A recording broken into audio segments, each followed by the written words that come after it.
Welcome back, everyone. Today we will be reading Treasure Island by Robert Louis Stevenson.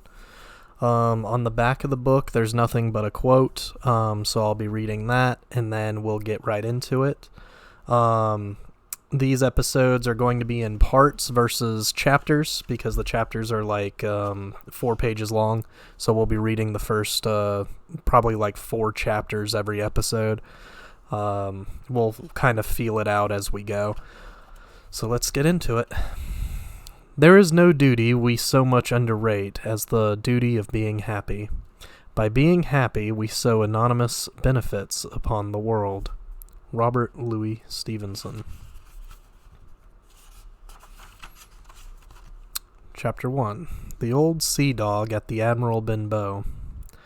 Squire Trelawney, Dr. Livesey, and the rest of these gentlemen having asked me to write down the whole particulars about Treasure Island, from the beginning to the end, keeping nothing back but the bearings of the island, and that only because there is still treasure not yet lifted. I take up my pen in the year of grace 17 and go back to the time when my father kept the Admiral Benbow Inn, and the brown old seaman with the saber-cut first took up his lodging under our roof. I remember him as if it were yesterday, as he came plodding to the inn door, his sea-chest following behind him in a hand-barrow, a tall, strong, heavy, nut-brown man, his tarry pigtail falling over the shoulder of his soiled blue coat, his hands ragged and scarred, with black, broken nails, and the saber cut across one cheek, a dirty, livid white. I remember him looking round the cover and whistling to himself as he did so, and then breaking out in that old sea song that he sang so often afterwards. 15 men on a dead man's chest, yo-ho-ho, and a bottle of rum. In the high, old, tottering voice that seemed to have been tuned and broken at the capstan bars. Then he rapped on the door with a bit of stick, like a handspike that he carried, and when my father appeared, called roughly for a glass of rum. This, when it was brought to him, he drank slowly, like a connoisseur, lingering on the taste and still looking about him at the cliffs and up at our signboard. "This is a handy cove," says he at length, "and a pleasant sitiated grog shop. Much company, mate." My father told him no, very little company, the more was the pity. "Well then," said he, "this is the berth for me. Here, you matey," he cried to the man who trundled the barrow. "Bring up alongside and help up my chest. I'll stay here a bit," he continued. "I'm a plain man. Rum and bacon and eggs is what I want, and that head up there for to watch ships off. What you might call me. You might call me Captain." "Oh, I see what you're at there." And he drew down 3 or 4 gold pieces on the threshold. "You can tell me when I've worked through that," says he, looking as fierce as a commander. And indeed, bad as his clothes were, and coarsely as he spoke, he had none of the appearance of a man who sailed before the mast, but seemed like a mate or skipper accustomed to be obeyed or to strike. The man who came with the barrow told us the mail had set him down the morning before at the Royal George, that he had inquired what inns there were along the coast, and hearing ours well spoken of, I suppose, and described as lonely, had chosen it from the others for his place of residence, and that was all we could learn of our guest. He was a very silent man by custom. All day he hung around the cove or upon the cliffs with a brass telescope. All evening he sat in a corner of the parlor next the fire and drank rum and water very strong. Mostly, he would not speak when spoken to, only look up sudden and fierce, and blow through his nose like a foghorn. And we and the people who came about our house soon learned to let him be. Every day when he came back from his stroll, he would ask if any seafaring men had gone by along the road. At first we thought it was the want of company of his own kind that made him ask this question, but at last we began to see he was desirous to avoid them. When a seaman did put up at the Admiral Benbow, as now and then some did, making by the coast road for Bristol, he would look in at him through the curtained door before he entered the parlor, and he was always sure to be as silent as a mouse when any such was present. For me, at least, there was no secret about the matter, for I was, in a way, a sharer in his alarms. He had taken me aside one day and promised me a silver fourpenny on the first of every month if I would only keep my weather eye open for a seafaring man with one leg, and let him know the moment he appeared. Often enough, when the first of the month came round, and I applied to him for my wage, he would only blow through his nose at me and stare me down, but before the week was out he was sure to think better of it, bring me my fourpenny piece, and repeat his orders to look out for the seafaring man with one leg. How that personage haunted my dreams, I need scarcely tell you. On stormy nights, when the wind shook the four corners of the house and the surf roared along the cove and up the cliffs, I would see him in 1,000 forms, and with 1,000 diabolical expressions. Now the leg would be cut off at the knee, now at the hip. Now he was a monstrous kind of a creature who had never had but one leg, and that in the middle of his body. To see him leap and run and pursue me over hedge and ditch was the worst of nightmares, and altogether I paid pretty dear for my monthly fourpenny piece in the shape of these abominable fancies. But though I was so terrified by the idea of the seafaring man with one leg, I was far less afraid of the captain himself than anybody else who knew him. There were nights when he took a deal more rum and water than his head would carry, and then he would sometimes sit and sing his wicked old wild sea songs, minding nobody, but sometimes he would call for glasses round and force all the trembling company to listen to his stories or bear a chorus to his singing.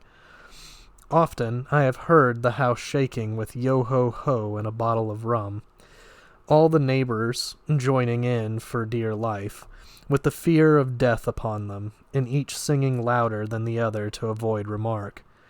For in these fits he was the most overriding companion ever known. He would slap his hand on the table for silence all round. He would fly up in a passion of anger at a question, or sometimes because none was put, and so he judged the company was not following his story. Nor would he allow anyone to leave the inn till he had drunk himself sleepy and reeled off to bed. His stories were what frightened people worst of all. Dreadful stories they were, about hanging and walking the plank and storms at sea and the dry Tortugas, and wild deeds and places on the Spanish Main. By his own account, he must have lived his life among some of the wickedest men that God ever allowed upon the sea, and the language in which he had told these stories shocked our plain country people almost as much as the crimes that he described. My father was always saying the inn would be ruined, for people would soon cease coming there to be tyrannized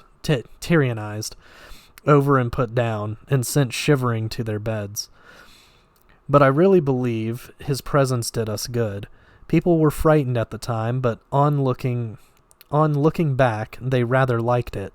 It was a fine excitement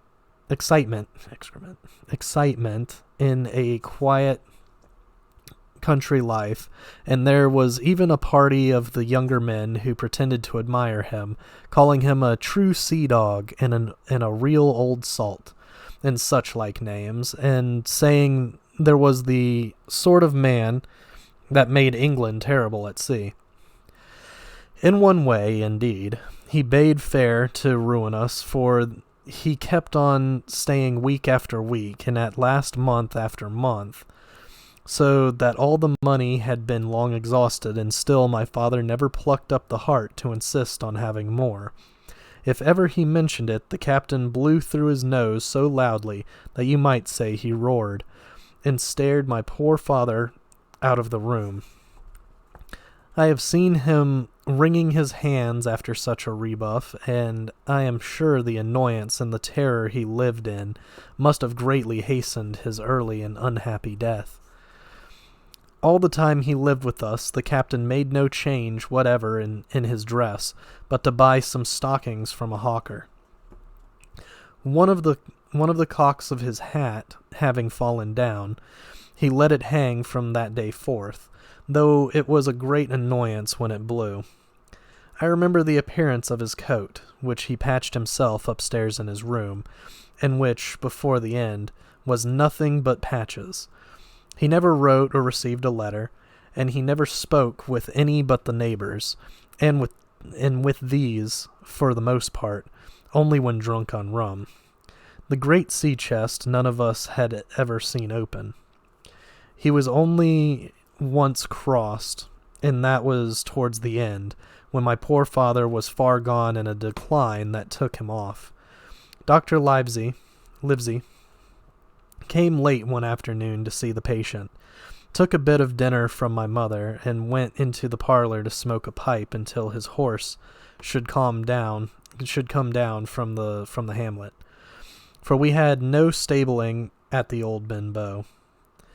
I followed him in, and I remember observing the contrast, the neat, bright doctor, and the powder as white as snow in his bright black eyes and pleasant manners, made with the cottage country folk, and, above all, with that filthy, heavy, bleared scarecrow of a pirate of ours, sitting, far gone in rum, with his arms on the table.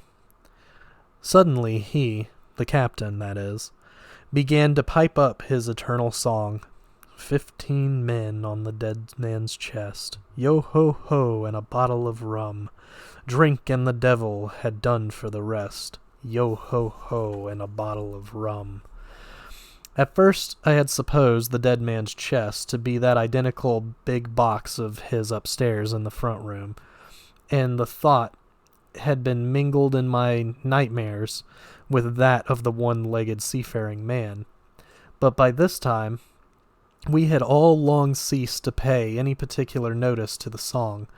It was new, that night, to nobody but Dr. Livesey, and on him I observed it did not produce an agreeable effect, for he looked up for a moment quite angrily before he went on with his talk to old Taylor, the gardener, on a new cure for the rheumatics. In the meantime, the captain gradually brightened up at his own music, and at last flapped his hand upon the table before him in a way we all knew to mean silence. The voices stopped at once, all but Dr. Livesey's. He went on as before, speaking clear and kind, and drawing briskly at his pipe between every word or two. The captain glared at him for a while, flapped his hand again, glared still harder, and at last broke out with a villainous low oath. "Silence there, between decks!" "Were you addressing me, sir?" says the doctor, and when the ruffian had told him, with another oath, that this was so, "I have only one thing to say to you, sir," replies the doctor, "that if you keep on drinking rum, the world will soon be quit of a very dirty scoundrel." The old fellow's fury was awful. He sprang to his feet, drew and opened a sailor's clasp knife, and balancing it open on the palm of his hand, threatened to pin the doctor to the wall. The doctor never so much as moved, He spoke to him as before, over his shoulder and in the same tone of voice, rather high, so that all the room might hear, but perfectly calm and steady. If you do not put that knife this instant in your pocket, I promise, upon my honor, you shall hang at the next assizes. Then followed a battle of looks between them, but the captain soon knuckled under, put up his weapon, and resumed his seat, grumbling like a beaten dog. And now, sir, continued the doctor, since I now know there's such a fellow in my distinct, you may count I'll have an eye upon you day and night. I'm not a doctor only, I'm a magistrate, and if I catch a breath of complaint against you, if it's only for a piece of incivility like tonight's, I'll take effectual means to have you hunted down and rooted out of this. Let that suffice. Soon after, Dr. Livesey's horse came to the door, and he rode away. But the captain held his peace that evening, and for many evenings to come. That was just chapter 1, so we might be doing 2 chapters each. We might be doing 2 chapters each episode at this rate. That works. Chapter 2. Black Dog appears and disappears. It was not very long after this that there occurred the first of the mysterious events that rid us at last of the captain, though not, as you will see, of his affairs. It was a bitter cold winter, with long, hard frosts and heavy gales, and it was plain from the first that my poor father was little likely to see the spring. He sank daily, and my mother and I had all the inn upon our hands, and were kept busy enough without paying much regard to our unpleasant guest. It was one January morning, very early, a pinching frosty morning, the cove all grey with hoar-frost, the ripple lapping softly on the stones, the sun still low and only touching the hilltops and shining far to seaward. The captain had risen earlier than usual and set out down the beach, his cutlass swinging under the broad skirts of the old blue coat, his brass telescope under his arm, his hat tilted back upon his head. I remember his breath hanging like smoke in his wake as he strode off, and the last sound I heard of him as he turned the big rock was a loud snort of indignation, as though his mind was still running upon Dr. Livesey. Well, Mother was upstairs with Father, and I was laying the breakfast table against the captain's return, when the parlor door opened and a man stepped in on whom I had never set my eyes on before. He was a pale, tallowy creature, wanting 2 fingers of the left hand, and though he wore a cutlass, he did not look much like a fighter. I had always my eye open for seafaring men with 1 leg or 2, and I remember this one puzzled me. He was not sailory, and yet he had a smack of the sea about him too. I asked him what was for his service, and he said he would take rum. But as I was going out to the room to fetch it, he sat down upon a table and mentioned me to draw near. I paused where I was, with the napkin in my hand. "Come here, Sonny," he says. "Come nearer here." I took a step nearer. "Is this here table for my mate Bill?" he asked with a kind of leer. I told him I did not know his mate Bill, and this was for a person who stayed in our house whom we called the captain. "Well," he said, "my mate Bill would be called the captain, as like as not. He has a cut on one cheek, and a mighty pleasant way of him, particularly in drink. Has my mate Bill... Particularly in drink, has my mate Bill. We'll put it, for argument like, that your captain has a cut on one cheek, and we'll put it, if you like, that cheek's the right one. Ah, well, I told you. Now, is my mate Bill in this here house? I told him he was out walking. "Which way, sonny? Which way is he gone?" And when I had pointed out the rock and told him how the captain was likely to return and how soon, and answered a few other questions. "Ah," he said, "this'll be as good as drink to my mate Bill." The expression of his face as he said these words was not at all pleasant, and I had my own reasons for thinking that the stranger was mistaken, even supposing he meant what he said. But it was no affair of mine, I thought, and besides, it was difficult to know what to do. The stranger kept hanging about just inside the inn door, peering round the corner like a cat waiting for a mouse. Once I stepped out myself into the road, but he immediately called me back, and as I did not obey quick enough for his fancy, a most horrible change came over his tallowy face, and he ordered me in with an oath that made me jump.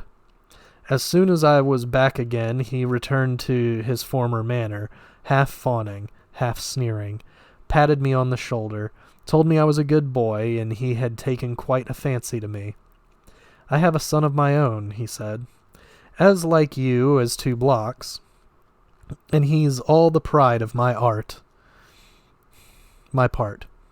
But my heart. But the great thing for boys is discipline, sonny, discipline. Now, if you had sailed along of Bill, you wouldn't have stood there to be spoke to twice, not you. That was never Bill's way, nor the way of sick as sailed with him. Jesus. And here, sure enough, is my mate Bill, with a spyglass under his arm. Bless his old heart. To be sure. You and me'll just go back into the parlor, sonny, and get behind the door, and we'll give Bill a little surprise. Bless his heart, I say again." So saying, the stranger backed along with me into the parlor and put me behind him in the corner so that we were both hidden by the open door. I was very uneasy and alarmed, as you may fancy, and it rather added to my fears to observe that the stranger was certainly frightened himself. He cleared the hilt of his cutlass and loosed the blade in the sheath, and all the time we were waiting there, he kept swallowing as if he felt what we used to call a lump in the throat. At last, in strode the captain, slammed the door behind him without looking to the right or left, and marched straight across the room to where his breakfast awaited him. "Bill," said the stranger in a voice that I thought he had tried to make bold and big. The captain spun round on his heel and fronted us. All the brown had gone out of his face, and even his nose was blue. He had the look of a man who sees a ghost, or the evil one, or something worse, if anything can be. And upon my word, I felt sorry to see him all in a moment turn so old and sick. "Come, Bill, you know me. You know an old shipmate." "Bill, surely," said the stranger. The captain made a sort of gasp. "Black Dog," he said. "And who else?" returned the other, getting more at his ease. "Black Dog as ever was. Come to see his old shipmate Billy at the Admiral Benbow Inn. Ah, Bill, Bill, we have seen a sight of times, us two. Since I lost them 2 talons," holding up his mutilated hand. "Now look here," said the captain. "You've run me down. Here I am. Well then, speak up. What is it?" "That's you, Bill," returned Black Dog. "You're in the right of it, Billy. I'll have a glass of rum from this dear child here, as I've took such a liking to, and we'll sit down, if you please, and talk square, like old shipmates." When I returned with the rum, they were already seated on either side of the captain's breakfast table, Black Dog next to the door and sitting sideways so as to have one eye on his old shipmate and one, as I thought, on his retreat. He bade me go and leave the door wide open. "None of your keyholes None of your keyholes for me, Sonny, he said, and I left them together and retired into the bar. For a long time, though I certainly did not best to listen, I could hear nothing but a low gattling. But at last the voices began to grow higher, and I could pick up a word or two, mostly oaths, from the captain. No, no, no, no, no. And an end of it, he cried once, and again. If it comes to swinging, swing all, say I. Then all of a sudden there was a tremendous explosion of oaths and other noises. The chair and table went over in a lump, a clash of steel followed, and then a cry of pain, and the next instant I saw Black Dog in full flight, and the captain hotly pursuing, both with drawn cutlasses, and the former streaming blood from the left shoulder. Just at the door the captain aimed at the fugitive one last tremendous cut, which would certainly have split him into the chine had it not been intercepted by our big signboard of Admiral Benbow. You may see the notch on the lower side of the frame to this day. That blow was the last of the battle.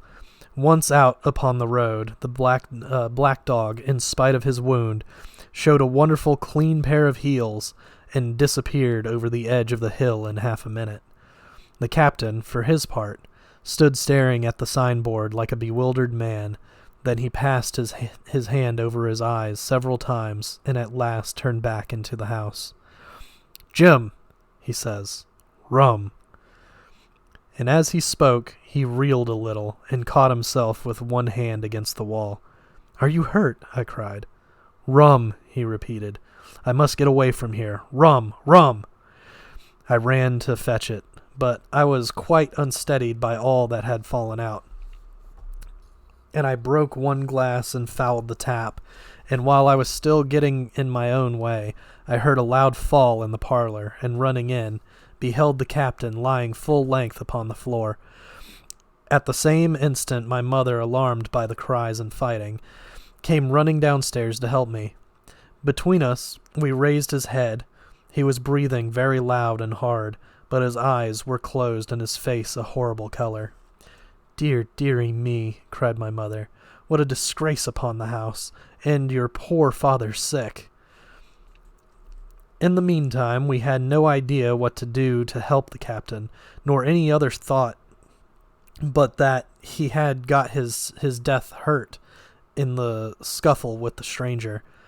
I got the rum, to be sure, and tried to put it down his throat, but his teeth were tightly shut and his jaws as strong as iron. It was a happy relief for us when the door opened and Dr. Livesey came in on his visit to my father. "Oh, doctor," we cried, "what shall we do? Where is he wounded?" "Wounded? A fiddlestick's end," said the doctor. "No more wounded than you or I. The man has had a stroke, as I warned him. Now, Miss Hawkins, just you run upstairs to your husband and tell him, if possible, nothing about it. For my part, I must do my best to save this fellow's trebly worthless life. Jim, you get me a basin." When I got back with the basin, the doctor had already ripped up the captain's sleeve and exposed his great sinewy arm. It was tattooed in several places. "Here's luck, a fair wind," and Billy Bones, his fancy, were very neatly and clearly executed on the forearm. And up near the shoulder there was a sketch of a gallows and a man hanging from it, done, as I thought, with great spirit. "Prophetic," said the doctor, touching this picture with his fingers. "And now, Master Billy Bones, if that be your name, we'll have a look at the color of your blood, Jim. Jim," he said, "are you afraid of blood?" "No, sir," said I. "Well, then, you hold the basin," and with that he took his lancet and opened a vein. A great deal of blood was taken before the captain opened his eyes and looked mistily about him. First he recognized the doctor with an unmistakable frown. Then his glance fell upon me, and he looked relieved. But suddenly his color changed, and he tried to raise himself, crying, "Where's Black Dog?" "There is no Black Dog here," said the doctor, "except what you have on your own back. You have been drinking rum. You have had a stroke, precisely as I told you, and I have just, very much against my own will, dragged you head foremost out of the grave.